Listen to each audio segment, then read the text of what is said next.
Hello everyone, this is the third lecture of capacitor. Okay and अभी इससे पहले मैंने 2 लेक्चर बताया जिसमें मैंने कैपेसिटर का बेसिक्स समझाया और लेक्चर 1 में मैंने कैपेसिटर का इंट्रोडक्शन दिया था। लेक्चर 2 में स्पेरिकल कैपेसिटर के बारे में बताया था। मैंने अर्थ का कैपेसिटेंस भी निकाला जो आया था 411 माइक्रोफैराड। इससे ये पता चला कि जो कैपेसिटेंस की जो यूनिट होती है फैराड, ये बहुत बड़ी यूनिट होती है और प्रैक्टिकल जो अप्लायंस होते हैं, अप्लायंस में जो कैपेसिटर यूज किए जाते हैं वो nano farad, pico farad reading वाले होते हैं। ठीक है, तो आज जो मैं बताने वाला हूँ आपको पैरेलल प्लेट कैपेसिटर के बारे में। और सबसे पहला हमारा यही क्वेश्चन होगा कि पैरेलल प्लेट कैपेसिटर से कैपेसिटेंस कैसे इंक्रीज कर गया है ना, कैपेसिटेंस आगे कैसे इंक्रीज किया। तो मैं 2 एक्टिविटी आपको दिखाऊंगा। एक्टिविटी 1, ठीक है, 2 एक्टिविटी 1 में मैंने एक सिंगल ये प्लेट लिया है, सर्कुलर प्लेट, और अगर आप इसको सामने से देख रहे हो तो बुक में या ये बोर्ड 2D फिगर है तो मैं इसको सामने से देखूंगा ये ऐसा दिखेगा। ठीक है, अब मैं इसमें चार्ज देना स्टार्ट किया तो चार्ज देना स्टार्ट करोगे तो चार्ज सरफेस पे आ जाएंगे। तो मैंने इस पर चार्ज देना स्टार्ट किया, चार्ज इधर आते तो चार्ज देने के बाद एक वैल्यू आया है ना, एक मैक्सिमम वैल्यू आया जिसके बाद ये एयर के मॉलिक्यूल को आयोनाइज करने लगा। मैंने आपको वो वैल्यू बताया था इलेक्ट्रिक फील्ड का, वो 3 × 10⁶ वोल्ट पर मीटर होती है। अगर आप इसकी चार्ज बढ़ाते जाओगे तो बगल में जो इसकी इलेक्ट्रिक फील्ड होगी है ना, आप याद करो इनफाइनाइटली चार्ज शिफ्ट के लिए इलेक्ट्रिक फील्ड क्या होती थी, σ/2ε0। इलेक्ट्रिक फील्ड तो होती ही थी ना, तो बगल वाले किसी पॉइंट पे इलेक्ट्रिक फील्ड अगर निकालोगे उसकी वैल्यू अगर इतना पहुंच गई तो एयर के इलेक्ट्रॉन के ऊपर फोर्स लगाएगा और इलेक्ट्रिक फील्ड के डायरेक्शन के अपोजिट नेगेटिव चार्ज में फोर्स लगता है, वो खींच के ले आएगा और इसको न्यूट्रलाइज करने लगेगा। यानी further increment of charge possible नहीं है। ठीक है, ये बात समझे। तो लेट्स अज्यूम वो जो वैल्यू है चार्ज का जिसके बाद लीकिंग स्टार्ट हो गया, तो मैंने बोला लेट्स अज्यूम जो मैक्सिमम आप चार्ज दे सकते हो वो 1000 यूनिट दे पा रहे हो। ठीक है, या 100 मानो, 1000 क्या 100 कूलम नहीं है, यूनिट है, मैंने कोई और यूनिट माना है। और इसकी वजह से मान लो इसकी जो वोल्टेज बढ़ रही है ना, वोल्टेज वो 10 यूनिट से इंक्रीज कर दी। तो अगर मैं अकेला ये कंडक्टर है, अगर मैं इसकी कैपेसिटेंस निकालूं तो कैपेसिटेंस के लिए क्या करना है, Q C = Q/V। Q कितना है 100 और ये 10, अगर आप डिवाइड करोगे तो कैपेसिटेंस कितना आएगा 100 यूनिट। ठीक है, एक्टिविटी 2 में मैं क्या करने वाला हूँ, दूसरी एक्टिविटी 2 में मैं इसके पास इसको मैंने चार्ज दिया Q। ठीक है, और जब मैंने इसको Q चार्ज दिया तो Q चार्ज दोनों ओर होगा स्टार्टिंग में, कोई प्रॉब्लम वाली बात नहीं। ठीक है, Q चार्ज दोनों ओर, तो मैंने इस पर कितना चार्ज दिया है +Q बाहर से, तो Q देने की वजह से पोटेंशियल बढ़ा। कितना हो गया पोटेंशियल, तो मैंने बोला जो चार्ज दिया है मैक्सिमम यही वाला केस है, आपने 10 यूनिट दिया 100 यूनिट, तो पोटेंशियल कितना से इंक्रीज किया V = 10 यूनिट से, तो ये 10 यूनिट है। ठीक है, तो इससे अधिक आप नहीं दे सकते, तो कैपेसिटेंस कितना आया 10 यूनिट। लेकिन क्या होगा अगर मैं इसके पास बहुत दूर अगर कोई न्यूट्रल कंडक्टर है तो उससे इसका कोई लेना देना नहीं है। लेकिन अगर मैं इसके पास कोई न्यूट्रल कंडक्टर ले आऊं है ना, तो क्या होगा, इंडक्शन की वजह से चार्ज को ये खींचेगा। इंडक्शन जानते हैं क्या, चार्जिंग का एक मेथड था इंडक्शन, जिसमें एक चार्ज कंडक्टर को न्यूट्रल के पास ले जाते थे, तो जो नेगेटिव चार्ज अगर ये प्लस चार्ज है तो नेगेटिव को अपनी ओर खींचेगा और पॉजिटिव को धक्का मार के दूर करेगा। ठीक है, ओके। तो मैंने क्या किया कि इसमें पहले से ये न्यूट्रल था तो इसमें पॉजिटिव चार्ज पार्टिकल भी और नेगेटिव चार्ज पार्टिकल भी है, तो इसने नेगेटिव चार्ज पार्टिकल को अपनी ओर खींचा। और जब खींचने की बात आएगी कि सारे चार्ज इस सरफेस की ओर एक्यूमुलेट हो जाएंगे ना, क्योंकि चार्ज चाहते हैं न्यूट्रलाइज होना, तो 1 2 जितनी चार्ज इधर 1 2 3 4 5 इधर की ओर भी उतनी ही चार्ज न्यूट्रल आ जाती है। ठीक है, और पॉजिटिव चार्ज इस वाले सरफेस पे रहेगी, अपोजिट सरफेस पे। आप ऐसे समझो ना, इधर से इलेक्ट्रॉन उठ के इधर आया है तो इधर का इलेक्ट्रॉन नहीं है, इधर प्लस बचेगा। जैसे समझना है समझो, नेगेटिव आया पॉजिटिव को धक्का मार दिया, तो अब क्या होगा आप समझिएगा। इस नेगेटिव चार्ज की वजह से मान लो ये पॉइंट कोई है इस पॉइंट पे, तो इस पॉइंट का पोटेंशियल इसकी वजह से 10 अगर है तो इस नेगेटिव चार्ज की वजह से पोटेंशियल डिक्रीज होगा। हाँ बिल्कुल, क्योंकि नेगेटिव चार्ज की वजह से पोटेंशियल ये डिक्रीज होगा और ये जो पॉजिटिव है नो डाउट वो इंक्रीज पोटेंशियल को इंक्रीज करेगा, इसमें कोई शक नहीं है। तो मैं बोल रहा हूँ कि ये जो प्लेट नंबर 2 है और ये प्लेट नंबर 1 है, इसको मैंने इनिशियली चार्ज दिया, इसे कोई चार्ज वगैरह नहीं दिया, ये न्यूट्रल था, इसे पास लाया तो इधर की ओर नेगेटिव चार्ज एक्यूमुलेट हो गए। किस रीजन से? इंडक्शन से। Induction is a method of charging, है ना, रिमाइंड कीजिए इलेक्ट्रोस्टैटिक्स में आपको पढ़ाया गया by friction by induction. Induction is a method of charging, ये इंड्यूस हुआ और ये जो सरफेस है इसके पॉजिटिव आया, इधर ये नेगेटिव आया।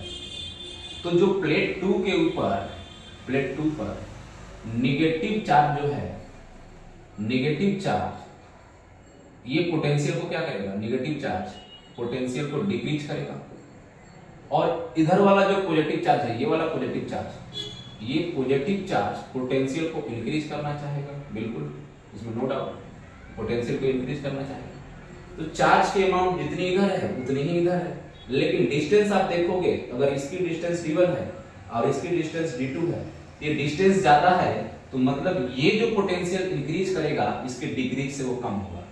तो मान लो जो नेगेटिव चार्ज ने पोटेंशियल को डिक्रीज किया वो 4 यूनिट से डिक्रीज किया होगा, तो पॉजिटिव चार्ज ने पोटेंशियल को 2 यूनिट से इंक्रीज किया होगा। लेट्स अज्यूम, तो मैं अगर बोल रहा हूं कि इसकी पोटेंशियल बचेगी कितनी, तो अगर ये नहीं होता तो क्यू चार्ज देने से पोटेंशियल कितनी बढ़ रही थी? 10 यूनिट, ठीक है। तो अगर ये आया तो इसने क्या किया? पोटेंशियल को घटाया, -4 किया और इसने जोड़ा, तो ओवरऑल आप देखोगे पोटेंशियल कितना होगा? 12 में से 4 घटाओ 8।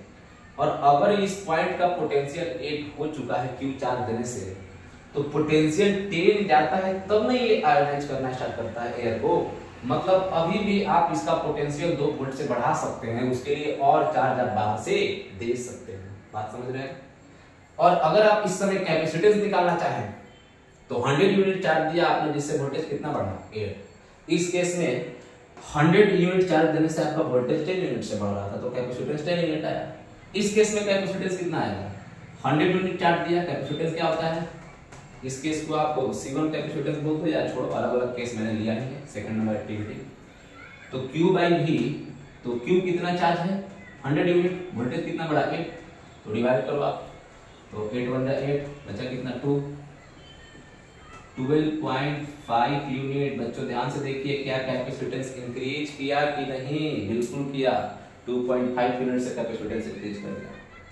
और एक और तिकड़म अगर हम लोग लगा दें, क्या तिकड़म लगा दें कि जो प्लेट 2 है इधर वाले चार्ज को अगर हटा दें तो जो 2 का इंक्रीज हो रहा था उसे भी हम हटा सकते हैं और इससे पोटेंशियल और बढ़ेगा। मतलब अगर मैं 3rd नंबर एक्टिविटी करूं और 3rd नंबर एक्टिविटी में कुछ खास नहीं, इस वाले प्लेट को मैंने क्यू चार्ज दिया, क्यू चार्ज इधर एक्यूमुलेट हुआ और इस वाले को मैंने इस साइड से अर्थिंग कर दिया।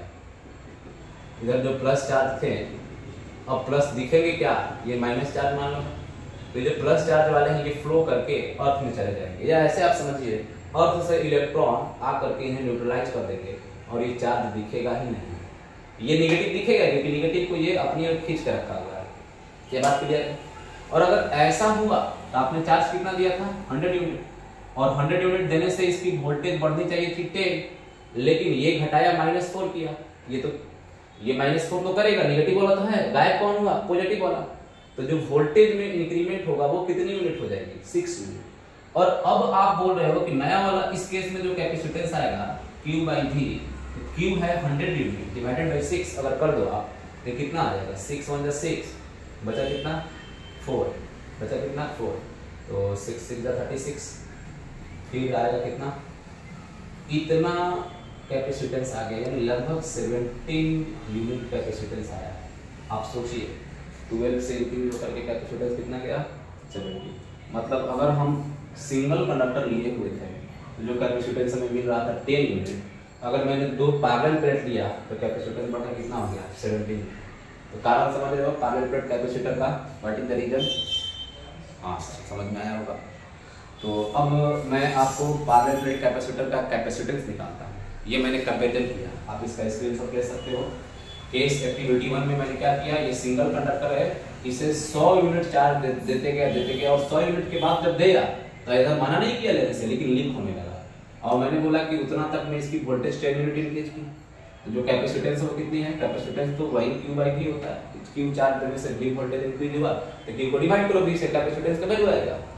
एक्टिविटी 2 में मैंने एक प्लेट लाया, इसके पैरेलल रखा, न्यूट्रल प्लेट था ये, दूर से कहीं ये दूर रखा हुआ था। जैसे इस केस में अगर ये कंडक्टर लिए हो तो दुनिया में प्लेट तो कहीं ना कहीं होगा, लेकिन इसके करीब नहीं था, इससे कोई इफेक्ट नहीं आया।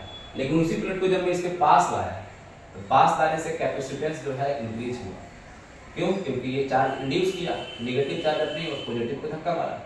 तो ये पॉजिटिव जो है नेगेटिव वाले से दूर थे, तो जो ये पॉइंट आया इसके सरफेस के करीब कोई पॉइंट है, क्योंकि आयोनाइज करना जब ये स्टार्ट करेगा तो सबसे पहले एयर जो पास में होगा वहीं पे इलेक्ट्रिक फील्ड ज्यादा होगा। इलेक्ट्रिक फील्ड ज्यादा होगा तो आयोनाइज करना स्टार्ट करेगा उसी एयर को, और अगर आयोनाइज किया तो चार्ज तो एयर में देने लगा, तो लीक करने लगा, चार्ज लीक करने लगा ना। तो मैं बोल रहा हूँ इस पॉइंट का अगर आप देखोगे वोल्टेज तो ये नहीं होता तो 10 होता, क्योंकि मैं यहाँ पर निकाल चुका हूँ। और इसने मान लो कि नेगेटिव चार्ज जो है पोटेंशियल को डिक्रीज करता है, ये नेगेटिव चार्ज पोटेंशियल को -4 यूनिट से डिक्रीज किया, और इसने क्या किया 2 यूनिट से इंक्रीज किया। ये कम क्यों इंक्रीज कर रहा है? क्योंकि ये दूर है, थोड़ा डिस्टेंस ज्यादा है। तो ओवरऑल मुझे पता चला कि इस केस में Q चार्ज देने से पोटेंशियल में 10 यूनिट का इंक्रीमेंट हुआ, तो कैपेसिटेंस कितना हो जाएगा 12.5 यूनिट। और अगर मैं इस वाले सरफेस को, इस वाले फेस को ले जाकर के अर्थ कर दूं, तो अर्थ कर देंगे तो ये चार्ज भी गायब हो जाएगा, और ये चार्ज गायब होगा तो ये जो पॉजिटिव इंक्रीज कर रहा था वो गायब होने की वजह से अब Q चार्ज दे रहे हो, 100 यूनिट का चार्ज दे रहे हो, तो पोटेंशियल में 6 यूनिट का इंक्रीमेंट हो रहा है। मतलब 1 यूनिट से पोटेंशियल बढ़ाने में अब जो चार्ज का अमाउंट देना है वो 17 यूनिट देना है। इसमें 1 यूनिट से पोटेंशियल बढ़ाने के लिए जो चार्ज देना था वो 10 यूनिट, कैपेसिटेंस वही होता है। हर 1 वोल्ट बढ़ाने के लिए चार्ज कितना दोगे? 10 यूनिट। इसमें हर 1 यूनिट वोल्टेज बढ़ाने के लिए चार्ज कितना दोगे? 12.5, दैट इज द कैपेसिटेंस। इसमें कितना दोगे? 17 यूनिट। तो हर 1 यूनिट से इसका वोल्टेज तब बढ़ेगा जब चार्ज इतना दोगे, तो इसमें कम है, इसमें ज्यादा।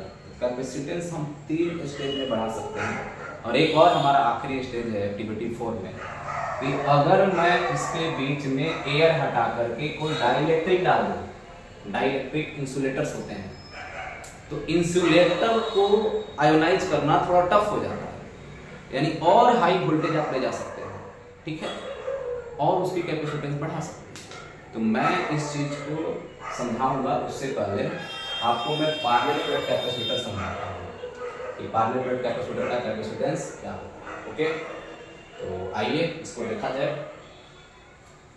ये नोट कर लीजिएगा, हेडिंग डाल लीजिए कैपेसिटेंस। ये है parallel plate capacitor, not capacitance. अब हमारा जो टॉपिक होगा वो होगा capacitance of parallel plate capacitor. Okay,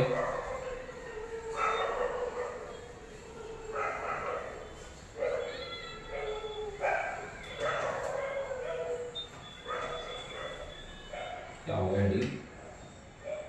capacitance of parallel plate. ठीक है, एक बार बच्चों कमेंट करके जरूर बताइएगा हैंडराइटिंग आप लोग समझ पाते हैं कि नहीं, और लैंग्वेज भी आप ठीक से समझ पा रहे हैं कि नहीं। किसी तरह का प्रॉब्लम होगा तो जरूर बताइएगा, सुधारने वाला चीज होगा तो जरूर सुधारेंगे। ओके, ये हमारा पैरेलल प्लेट कैपेसिटर है, इसे बनाया गया, और इधर मैंने क्या किया, इसे मैंने अर्थ कर दिया। ठीक है, तो आपने इसे कितना चार्ज दिया? +Q चार्ज दिया, +Q चार्ज। जितना चार्ज दिया उतना इस वाले पे नेगेटिव चार्ज आया, -Q। ठीक है, ये नेगेटिव चार्ज मैंने दिया नहीं है, चार्ज इसी वाले प्लेट पे दिया, ये तो रिड्यूस कर लिया। मान लो इनके बीच का डिस्टेंस जो है वो d है, और जो एरिया ऑफ प्लेट है ना, ये प्लेट ऐसे है, इस पे आपने चार्ज दिया हुआ है। साइड से आप देखोगे तो ऐसा दिखेगा, इसकी थिकनेस होगी कुछ नहीं कुछ। ठीक है, इधर से आप मान लो चार्ज दे रहे थे तो ऐसे, और इसकी जो एरिया है A है। अगर आप सरफेस चार्ज डेंसिटी लिखना चाहते हो तो आप क्या लिखो? सरफेस चार्ज डेंसिटी क्या होता है? Charge per unit area. इस पे चार्ज Q है, कितने एरिया पे? A एरिया पे, ये सिग्मा की वैल्यू हो जाएगी। अब एक चीज आपको समझना है, मैंने बोला कि यहाँ का हाई पोटेंशियल, इधर का पोटेंशियल कम, तो यहाँ से यहाँ जाने में पोटेंशियल का जो ड्रॉप होगा वो पता करोगे आप, है ना। यहाँ से यहाँ जाने में पोटेंशियल का जो ड्रॉप होगा। तो इलेक्ट्रिक फील्ड जो होती है, ध्यान दीजिएगा, अगर एक कोई इनफाइनाइटली चार्ज शीट है तो इसके बगल में इलेक्ट्रिक फील्ड की वैल्यू होती है, जो E होती है वो होता है sigma divided by 2 epsilon not, ठीक है। और अगर मैं इधर भी प्लस वाला लगा दूं तो ये अपोजिट में sigma divided by 2 epsilon naught, और उस केस में 0 मिलने लगता है। लेकिन अगर मैं इधर नेगेटिव लगाया हूं तो इसकी वजह से जो इलेक्ट्रिक फील्ड आएगा sigma divided by 2 epsilon naught, और नेगेटिव चार्ज की वजह से भी इलेक्ट्रिक फील्ड उसी डायरेक्शन में जाएगा, और वो भी वैल्यू कितना होगा, क्योंकि यहाँ पे भी चार्ज सिग्मा ही होगा, सेम होगा, ये भी सिग्मा अपॉन 2 एप्सिलॉन नॉट। मतलब नेट अगर मैं बात करूँ इसमें इलेक्ट्रिक फील्ड कितना आएगा, sigma divided by epsilon not, समझिएगा। अगर दोनों ओर से पॉजिटिव चार्ज प्लेट्स होते हैं तो बीच में इलेक्ट्रिक फील्ड 0, जितना इधर से उतना इधर से काट के खत्म कर देता है। Electric field is a vector quantity, दो वेक्टर्स इक्वल मैग्नीट्यूड के 180 डिग्री पे कैंसिल कर देंगे, इस पे पॉजिटिव इस पे नेगेटिव, तो ये इधर की ओर इलेक्ट्रिक फील्ड और ये भी इधर की ओर same sigma upon 2 epsilon not. तो sigma upon 2 epsilon not plus sigma upon 2 epsilon not कितना बचेगा, सिग्मा अपॉन एप्सिलॉन नॉट। इस चीज को समझिएगा, बेसिक बात है, ठीक है। तो मुझे ये पता चला, और इलेक्ट्रिक फील्ड और पोटेंशियल में रिलेशन होता है, electric field is equal to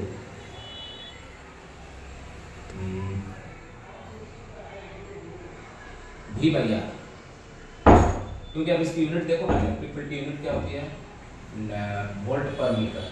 तो ऊपर में पोटेंशियल का डिफरेंस और नीचे में इनके बीच का डिस्टेंस, है ना, ये कितनी होती है, तो मैं वोल्टेज कितना बोल सकता हूँ, E T, यहाँ से यहाँ के बीच में वोल्टेज का डिफरेंस कितना होगा, E D, ठीक है।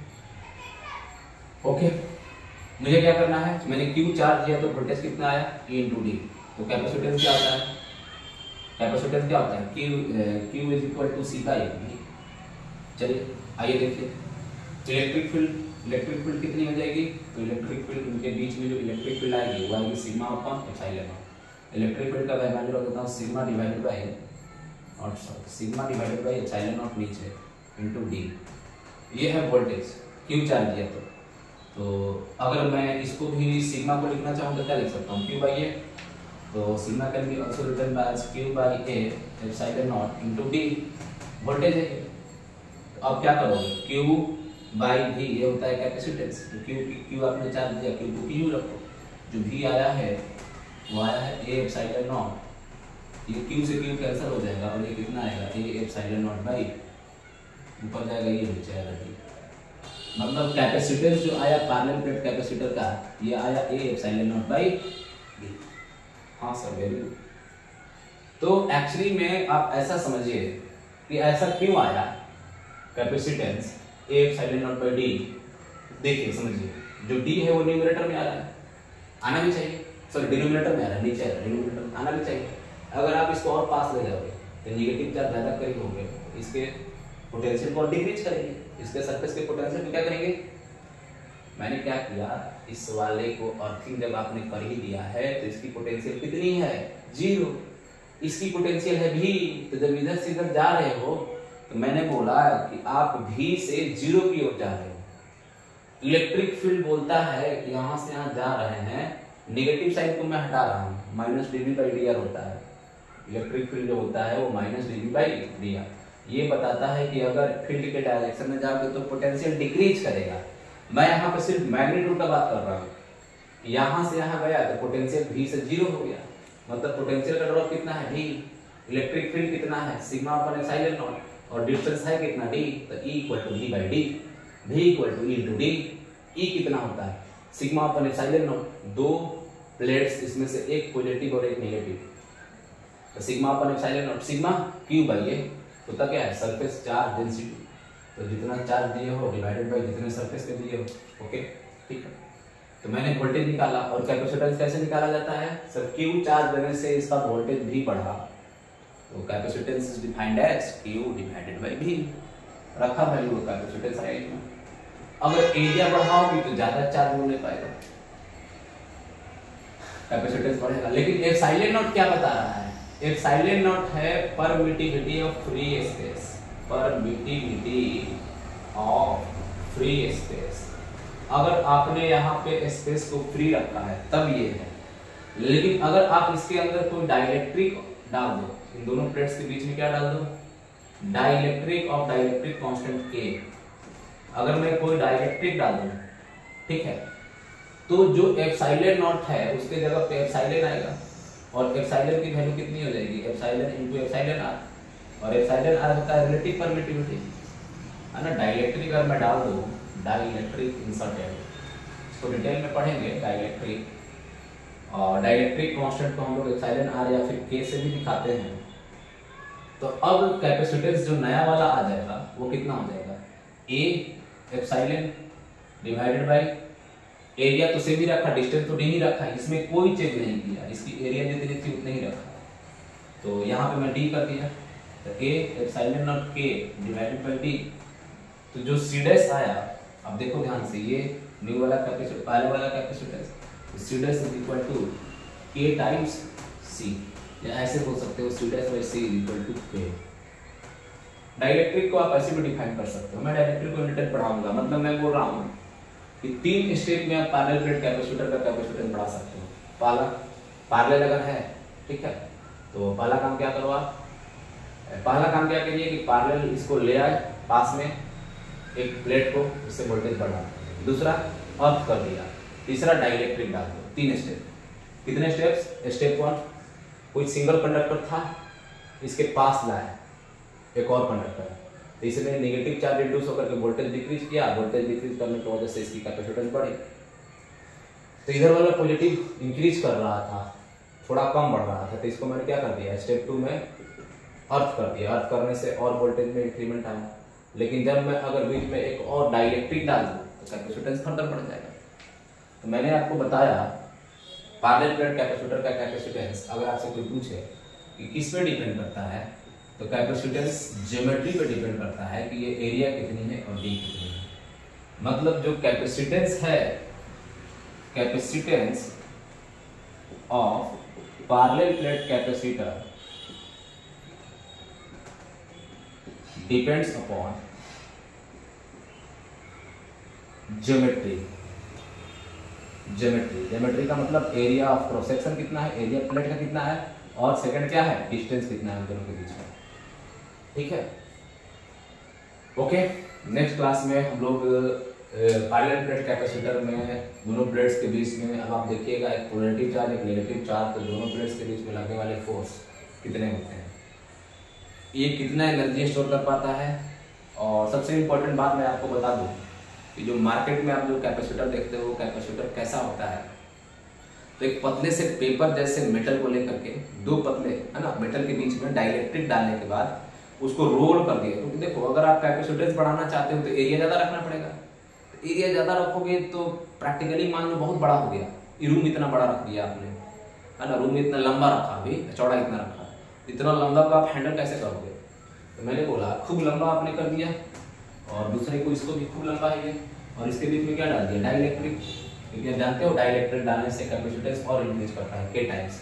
अगर डाइलेक्ट्रिक मान लो 50 है डाइलेक्ट्रिक कांस्टेंट का वैल्यू, तो कैपेसिटेंस 50 टाइम्स इंक्रीज हो जाएगा। और इसको हैंडल करना थोड़ा मुश्किल होता है, तो मैंने इसको क्या करना स्टार्ट कर दिया, इसको रोल कर दिया। रोल कर दोगे तो ऐसा हो जाएगा, रोटी जैसा रोल कर दोगे, ठीक है ना, ये थिकनेस को रोल कर दोगे।